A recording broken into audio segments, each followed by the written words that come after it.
வேண்டுகோள் உண்டு. தாங்கள் சிரத்தை விடுத்து என் விண்ணப்பத்திற்கு செவிசாய்க்க வேண்டும். அனைத்து உணர்ந்தவள் ஆத்திரப்படும்படி ஏதும் கேட்க மாட்டா என்பது எமக்கு தெரியும்.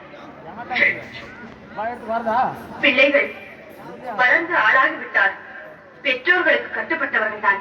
ஆண் பிள்ளையாக இருந்தால் அந்திய காலம் வரை பெற்றோருக்கு கட்டுப்பட்டவர்.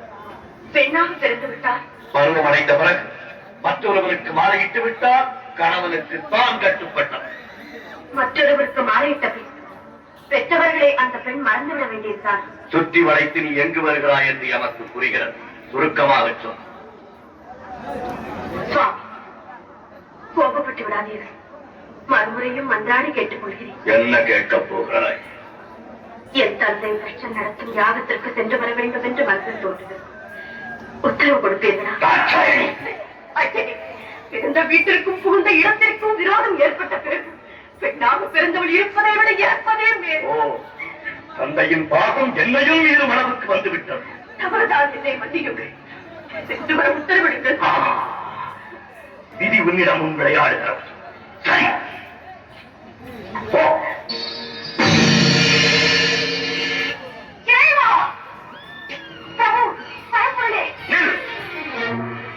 எங்கு வந்தாய்?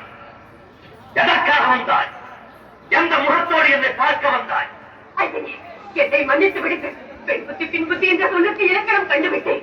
பாசத்திற்காக சென்ற பலனை அனுபவித்து விட்டேன். போதும், நான் பட்டது அனைத்து மறந்து அடியாரை ஏற்றுக்கொள்.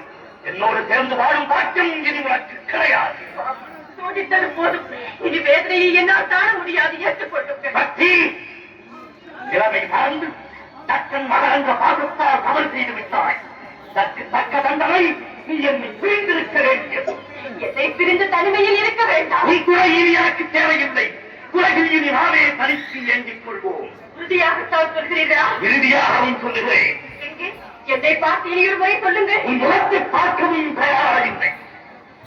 ஈசனே, என் துணையின்றி உம்மால் ஒரு காலம் தனித்து இயங்க முடியாது என்பதை நன்றாக நினைவில் வைத்துக் கொள்ளும். சக்தி ஆணவத்தால் அழியாதே. சர்வம் சிவமயம். சப்த ரிஷிகள், பூதகணங்கள் மற்றும் உங்கள் சகாக்கள் அனைவரையும் அழைத்து கேளுங்கள். சக்தி இல்லையே சிவம் இல்லை என்று தக்க பதில் கூறுவார்கள். தகாத வார்த்தைகள் பேசாதே. சிவம் தான் உலகில் சிறந்தது. இல்லை, சக்தி தான் உலகில் உயர்ந்தவள். சிவம் இல்லையே சக்தி இல்லை. சக்தி இல்லையே சிவம் இல்லை. சிவம் தான் பெரிய. சக்தி தான் பெரும். ஆணுக்கு பெண் அடிமை. அந்த ஆணையும் பெற்றுத் தருவது பெண்மை. நீ இன்றி நான் உண்டு. நான் இன்று நீர் இல்லை.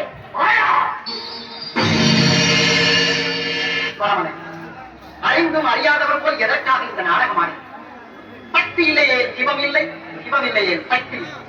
இருவரும் சேர்ந்திருப்பதுதானே உலகம். சிவம் தணிந்து சிவசக்தி சமேதனாய் காட்சியது.